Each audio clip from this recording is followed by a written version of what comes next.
Bismillahirrahmanirrahim. Assalamualaikum warahmatullahi wabarakatuh. Innal hamdalillah nahmaduhu wa nasta'inuhu wa nastaghfiruh wa na'udzu billahi min shururi anfusina wa min sayyiati a'malina. May yahdihillahu fala mudilla lahu wa may yudlil fala hadiya lahu. Asyhadu an la ilaha illallah wahdahu la syarika lahu wa asyhadu anna Muhammadan abduhu wa rasuluh sallallahu alaihi wa alihi washabbihi wa man tabi'ahum bi ihsan ila yaumiddin, amma ba'd. Fa asdaqal hadithi kitabullah wa khairal hadi Muhammadin sallallahu alaihi wa alihi wasallam wa syarrul umuri muhdatsatuha fa inna kulla muhdatsatin bid'ah wa kulla bid'atin dhalalah wa kulla dhalalatin finnar. Ma'asyiral ikhwani wa akhwati fillah, azanallahu wa iyyakum rahimani wa rahimakumullah. Alhamdulillah, kita bersyukur kepada Allah yang malam hari ini kembali memudahkan kita untuk duduk di majelis ilmu, mengkaji dari sebagian ayat-ayat Allah dan hadis-hadis Rasulullah sallallahu alaihi wasallam yang kita uraikan dari kitab Fadl al-Islam karya Syekh Muhammad bin Abdul Wahhab bin Sulaiman At-Tamimi An-Najri rahimahullah ta'ala. Baik. Kita akan masuk di bab yang ketiga, bab yang baru dari pembahasan buku ini. Baik, sudah kita lewati dua bab ya. Bab tentang keutamaan Islam yang sudah diterangkannya ada sekitaran 20 keutamaan di situ atau lebih ya. Dan juga sudah kita lewati bab yang kedua tentang kewajiban masuk dalam agama Islam. Ya. Karena siapa yang tidak masuk Islam itu diancam dengan kerugian. Rugi dengan kerugian yang besar. Kekal selama-lamanya dalam api neraka pada hari kiamat nanti.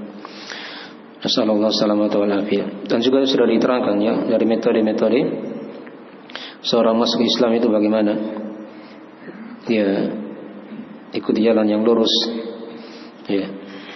Jangan dia menyimpang ke kanan atau ke kiri. Itu sudah diterangkan ya dari ayat dan hadis.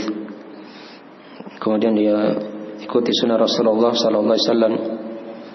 Ini metode dalam beragama, dari manhaj seorang dalam beragama Islam.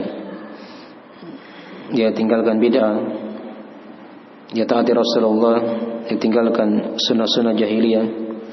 Nah, kemudian dia istiqomah di atas Islam ini dengan cara dia mempelajari ilmu agama, dia muliakan orang-orang yang berilmu. Ini metode-metode yang diterangkannya oleh Syekh rahimahullah ta'ala. Ya, setelah kita lewati dua bab itu, beliau terangkan bab yang ketiga, yaitu bab tentang tafsir al-Islam.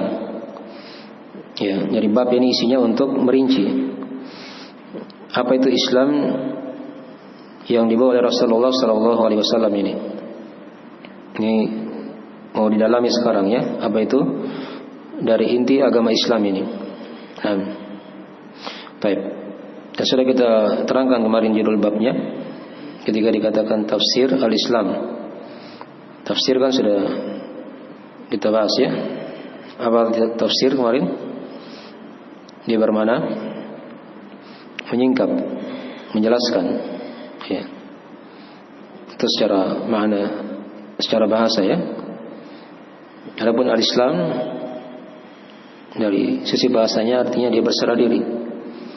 Dan ini sudah kita bahas juga di awal pembahasan buku ini ya, di judul bab ya, tentang keutamaan Islam yang diarahkan fokusnya pada Islam yang syar'i. Islam yang syar'i itu kan ada dua macam. Ada Islam yang umum, ada Islam yang apa? Yang khusus. Islam yang umum itu yang sudah diterangkan. Intinya ada 3 perkara. Ada penyerahan diri kepada Allah dengan tauhid, terikat dengan ketaatan kepada Allah, dan berlepas dari kesyirikan serta pelaku kesyirikan. Ini sudah diterangkan ya, yang merupakan agama seluruh nabi dan rasul di atas fondasi tadi itu. Termasuk nabi kita SAW juga seperti itu. Ya. Dan ada Islam yang khusus, itulah Islam yang dibawa oleh Rasulullah SAW.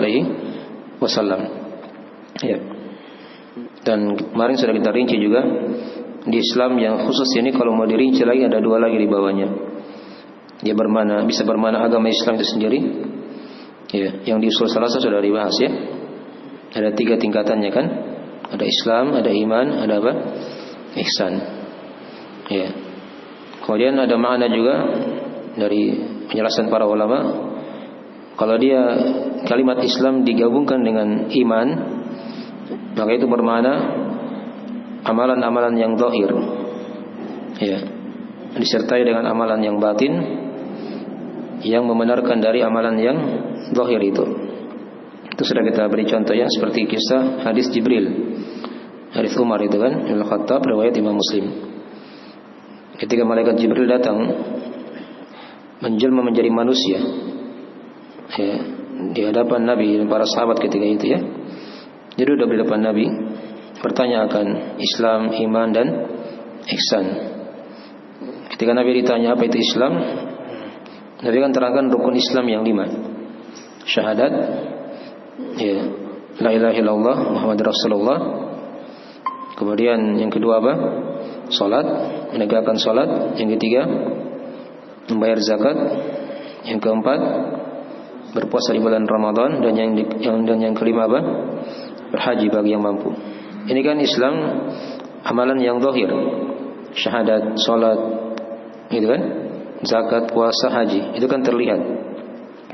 Ya, itu dari mana Islam juga. Ya, ketika dia digabungkan dengan iman, karena setelahnya kan ada iman lagi. Ya, Nabi ditanya tentang iman, Nabi terangkan apa itu rukun iman yang 6 itu kan. Setelah itu Nabi ditanya lagi tentang ihsan, Nabi terangkan apa itu ihsan. Itu di tinjauan yang lain ya. Kalau Islam dia bergabung dengan kalimat iman, maka dia bermakna amalan yang zahir. Ya, amalan yang zahir. Tapi ingat, tidak semata-mata hanya amalan yang zahir saja, tapi ada amalan yang batin yang menyertai amalan yang zahir itu. Ya. Sama dengan orang salat kan, syahadat. Orang munafik juga kan syahadat. Gitu kan? Salat juga seperti itu. Orang munafik juga apa? Salat. Ya, di masa Nabi kan, mereka juga bayar zakat. Mereka juga berpuasa di bulan Ramadan, berhaji. Ya. Dan ketaatan-ketaatan yang lain mereka juga lakukan. Berjihad bahkan. Ya, duduk juga di majelis ilmu. Nah, tapi tidak ada amalan batin yang menyertai apa? Mereka. Ya. Syahadat hanya di lisan saja, tapi tidak ada di hatinya. Salat dalam keadaan malas. Ya, tegak salat tapi dia malas. Zakat, dia bayar zakat tapi kikir, terpaksa. Karena kalau tidak nanti dicap sebagai orang munafik pasti. Ya, berpuasa juga seperti itu. Ya, berhaji tidak ada dari amalan batin yang menyertainya. Nah, jadi di sini penulis rahimahullah taala ingin tekankan kepada kita ya, seorang yang masuk Islam itu kan sudah ditahu hukum masuk Islam, hukumnya apa? Wajib, bukan pilihan ya. Boleh masuk, boleh tidak. Masuk Islam itu hukumnya wajib, sudah diterangkan di bab yang kedua. Dan diterangkan metode-metodenya begitu. Nah, bukan pilihan. Karena siapa yang tidak masuk Islam, dia akan celaka nanti, dunia akhirat. Nah, ya. Jadi setelah seorang tahu itu apa itu kewajiban dalam agama ini, kewajiban dia berislam. Nah, sekarang Syekh akan terangkan kepada kita dari penjelasan agama Islam itu sendiri. Dirinci di sini, ditafsirkan dengan ayat-ayat dan hadis-hadis Rasulullah SAW. Ya. Yang globalnya tadi sudah diterangkan. Perputarannya itu pada Islam yang umum, kadang kembali pada Islam yang apa? Yang khusus. Dengan dua makna tadi itu. Apakah bermakna agama secara umum yang Nabi bawa, atau kedua dia bermakna apa? Amalan yang zahir yang disertai dengan amalan yang batin. yang membenarkannya begitu. Baik. Jelas ini ya. Itu dari mana Islam. Perputaran pembahasan kita di situ nanti yang akan diterangkan oleh Syekh rahimahullah taala di bab yang ketiga ini. Baik. Ya, sekarang kita lihat ayat yang pertama. Lihat di situ ayat yang pertama, kata beliau rahimahullah taala, "Nam wa qaulillahi ta'ala fa in hajjuka faqul aslamtu wajhiya lillahi wa man ittaba'an." Ya. Ini al-ayah, ini ada sambungan ayatnya ya. Ayatnya panjang. Beliau hanya ringkas dengan kalimat al-ayah di situ. Jadi kalau ada kalimat al-ayah, artinya itu maknanya baca sampai akhir ayat, gitu ya. Itu kadang beliau ringkas ya. Kalau ayatnya panjang, beliau kadang hanya bawakan awalnya atau hanya setengah begitu. Tapi maknanya sudah sempurna.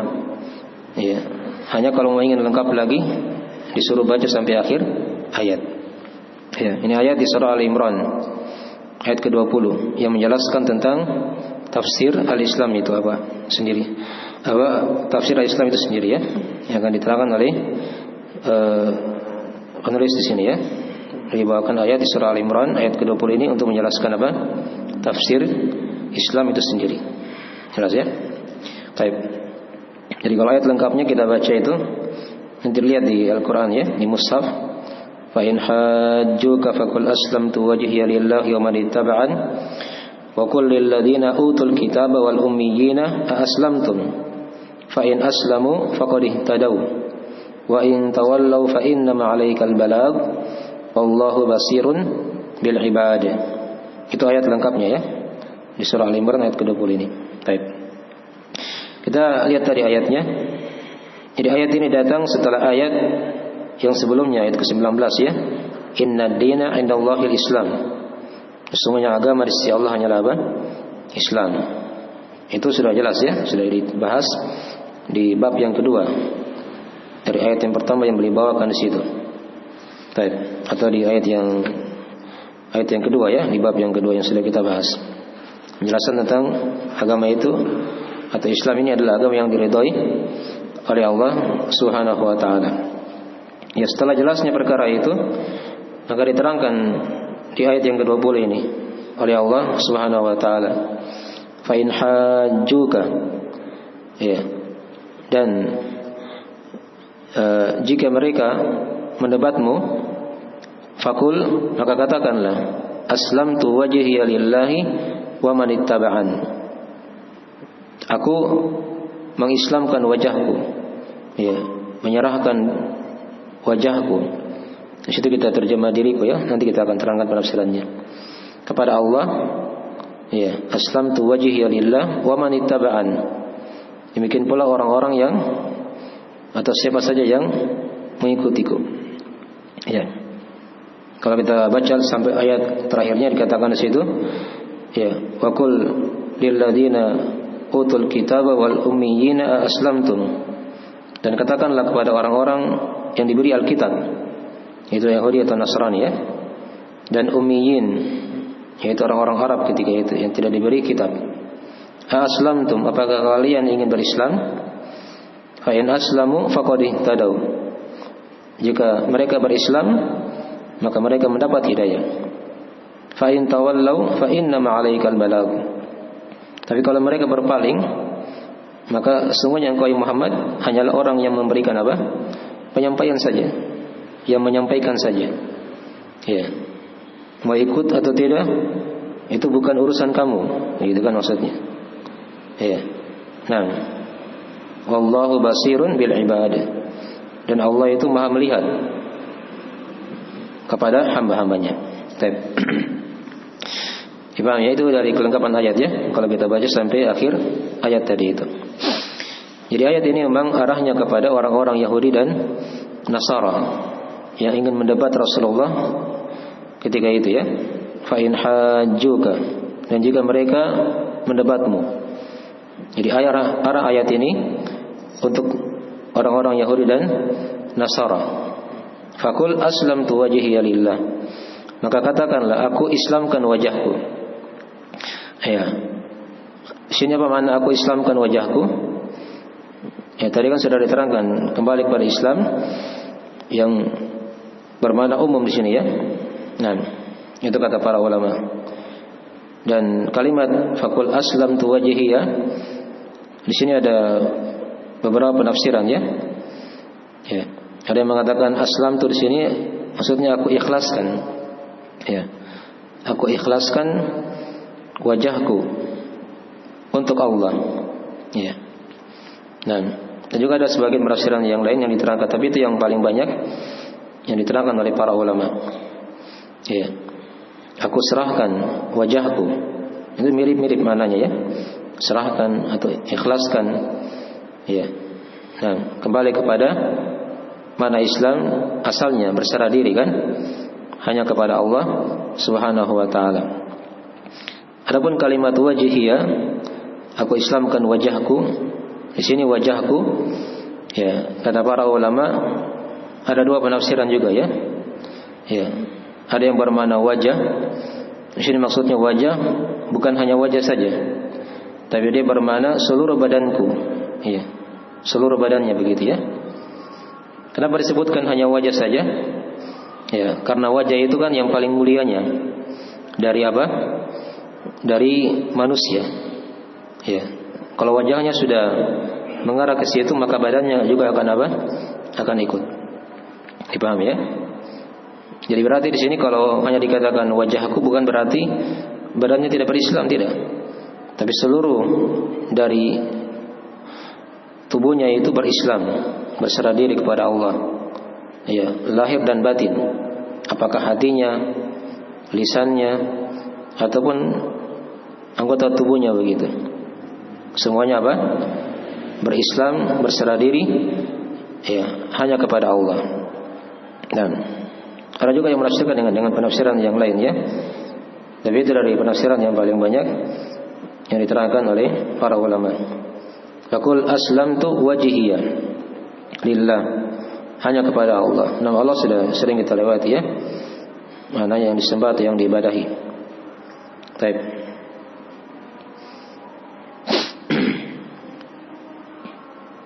Jadi dipahami tadi ya kenapa dibawakan dengan lafaz apa?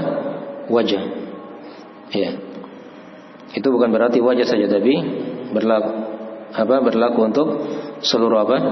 Badannya, lahir dan batin. Nah, dan ini dari mana-mana keikhlasan ya. Dari bahasa yang bermakna keikhlasan. Aqul aslamtu wajhiya lillahi wa man ittaba'an, dan juga orang-orang yang mengikutiku. Ya, maksudnya orang yang mengikutiku di sini dari para sahabat. Mereka juga berislam sebagaimana Islamnya Rasulullah sallallahu alaihi wasallam. Ya. Kemudian dikatakan di ayat di lafaz setelahnya, wa qul lil ladzina utul kitaba wal ummiyina aslamtum. Dan katakanlah kepada utul kitab, dari orang-orang yang diberi Alkitab. Kalau dikatakan ahli kitab, itulah siapa? Yahudi dan Nasara. Ya. Itu dimaklum ya. Wal ummiyina, dan orang-orang ummiyin. Inilah orang-orang Arab ketika itu, yang tidak bisa menulis, yang tidak bisa apa? Membaca. Aslamtum, apakah kalian masuk Islam? Ya. Jadi mereka disuruh berislam di sini. Nah, dengan Islamnya Rasulullah sallallahu alaihi wasallam. Ya, ini kan arahnya seperti itu ya. Orang Yahudi disuruh masuk apa? Islam. Orang Nasara disuruh masuk Islam. Orang-orang Arab yang kafir ketika itu, ummiyin, juga disuruh masuk apa? Islam. Jelasin ya. Itu mana ayatnya ya. Kalau kita lengkap ya. Ya, fa in aslamu faqad ihtadaw. Jika mereka masuk Islam, maka mereka mendapat hidayah. Ya. Mereka tadi semua yang sudah disebut, Yahudi, Nasara, dan ummiyin. Fa in tawallau fa inna ma 'alaikal balagh. Ya. Adapun kalau mereka berpaling, maka atasmu penyampaian saja. Ya, kamu itu tugasmu hanya menyampaikan. Jadi Allah ajak bicara nabinya di sini ya. Nah, wallahu basirun bil ibad, dan Allah Maha melihat kepada hamba-hamba. Baik.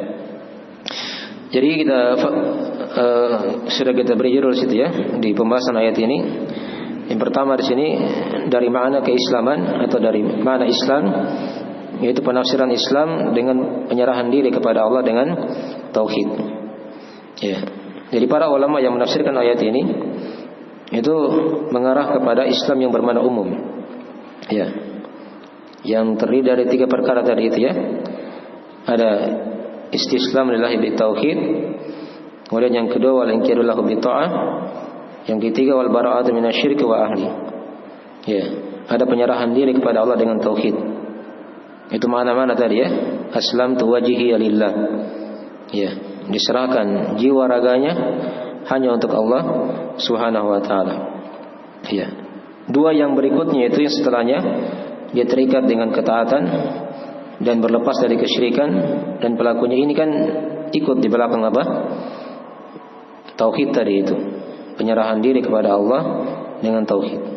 Jelas ya? Jadi dari penafsiran Islam yang pertama yang diterangkan oleh Syekh di sini, beliau ingin terangkan kepada kita bahwasanya di sini makna Islam yang kita sekarang berada di dalamnya ya. Di antara maknanya adalah apa? Kembali kepada Islam yang bermakna umum. Begitu aja kesimpulannya. Itulah agama seluruh nabi dan rasul. Termasuk agama nabi kita. Nabi Muhammad SAW juga berada di atas agama itu, di atas pondasi tadi itu.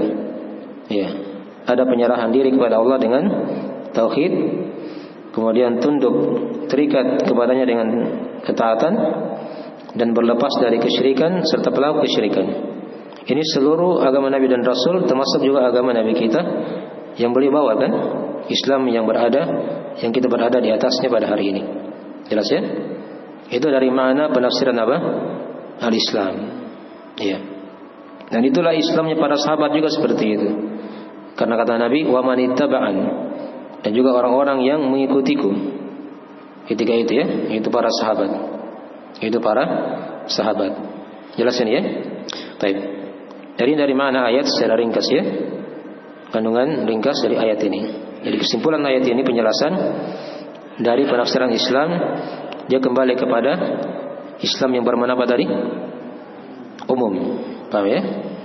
Yang mencakup 3 perkara tadi itu. Disebut yang pertama, tapi sudah mencakupi juga 2 dan yang ketiga begitu. Dan kalau diberserah diri kepada Allah dengan tauhid, maka masuk juga di situ dia tunduk, ya, terikat dengan ketaatan dan berlepas dari apa? Kesyirikan dan pelakunya. Ya, jangan dia ikut-ikut melakukan kesyirikan atau tolong menolong dalam kesyirikan. Itu bukan seorang muslim. Paham ya? Itu baru dibuktikan di situ. Kalau dia muslim, ya seperti itu buktinya. Dipaham ya?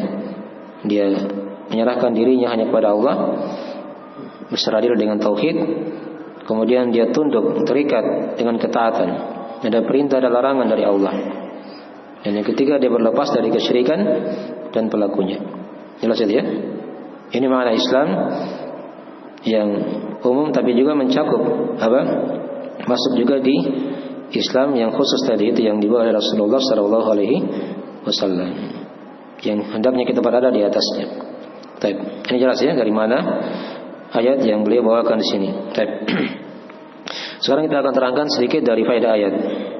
Nah, yang pertama di antara faedah pokok tadi ya sudah dijelaskan dari ayat ini, padanya ada penjelasan penafsiran apa? Islam yang kembali kepada Islam yang bermakna umum. Itulah agama Rasulullah juga yang beliau bawa ya. Ya, faedah yang kedua, di ayat ini ada bantahan ya akan batilnya agama Yahudi dan Nasara serta agama Ummiyun ketika itu ya, orang-orang Arab yang belum masuk Islam. Andai kata mereka berada di agama yang benar, maka mereka tidak akan diperintah di situ kan, disuruh masuk Islam gitu. Ya, supaya mereka selamat. Paham ya? Daripadanya ada penjelasan akan batilnya agama Yahudi, Nasara dan Ummiyun yang sudah diterangkan tadi itu. Ya. Di sini juga diterangkan kepada kita, ya, dari ayat ini juga penjelasan dari mana apa tadi? Penggunaan bahasa dalam ayat itu sebagian tapi yang dimaksudkan semuanya. Itu kadangnya dipakai dalam bahasa ayat Al-Quran. Di sini kan disebutkan apa? Wajah, tapi yang dimaksudkan di situ ada apa? Seluruh badannya begitu, seluruh anggota tubuhnya, lahir dan batin. Iya. Ini saya kira dimaklum ya. Di ayat-ayat Al-Quran itu ada kadang seperti itu.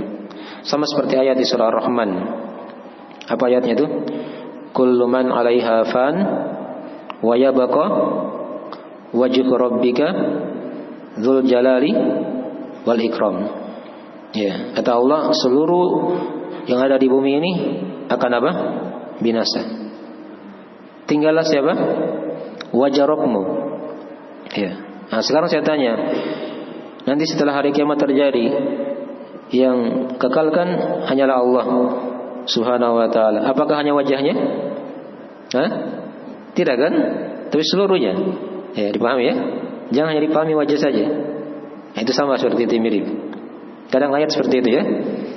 Yang disebut sebagian, tapi maksudnya apa? Seluruhnya. Ya. Baik. Faqul aslamtu wajhiya lillah. Nah, di sini ada dari faedah ayat ini juga penjelasan tentang wajibnya keikhlasan ya. Ya, seorang itu wajibnya mengikhlaskan niatnya dalam beribadah, dalam beragama, dalam berislam ini. Karena dikatakan aslamtu wajhiya lillah. Lillahi itu dari mana-mana keikhlasan. Hanya untuk Allah, tidak ada selainnya. Ya, kemudian juga dari faedah ayat ini juga diterangkan kepada kita keutamaan para sahabat. Ya, keutamaan para sahabat Rasulullah sallallahu alaihi wasallam, di mana mereka ini Islamnya mereka itu sama dengan Islamnya Rasulullah sallallahu alaihi wasallam. Karena diikutkan di sini. Ya, wa manittaba'an juga orang-orang yang mengikutiku kata Nabi, itu para sahabat. Dan juga di sini bisa masuk juga orang-orang yang datang setelah para sahabat. Ya. Yang tidak berjumpa dengan Rasulullah. Kapan mereka berislam seperti Islamnya Rasulullah, maka mereka akan diikutkan juga bersama Rasulullah sallallahu alaihi wasallam. Ya. Dipahami ya? Nah, jadi dari sebagian faedah-faedah ayat yang telah kita terangkan ya. Jadi saya kira jelas ayatnya, maksud dari penulis dalam menjelaskan mana Islam sudah jelas. Ya, ini dari satu dulu ya, dari penafsiran Islam yang kembali kepada Islam yang bermakna apa tadi? Umum. Ada yang ditanyakan? Sekarang kita tutup. Silakan.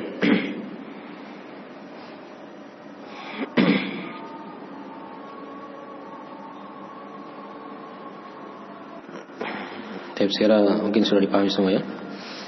Jadi kesimpulan tadi sudah selesai ya, kita terangkan. Insyaallah nanti berikutnya kita akan terangkan hadis-hadis seputar tafsir Islam lagi ini. Baik. Jadi beliau bawakan sini satu ayat dan 4 hadis ya, penjelasan tentang tafsir al-Islam. Baik. Saya kira dulu dari akhir pembahasan kita. Kita tutup dengan doa subhanakallahumma wa bihamdik asyhadu an la ilaha illa anta astaghfiruka wa atubu ilaik. Assalamualaikum warahmatullahi wabarakatuh.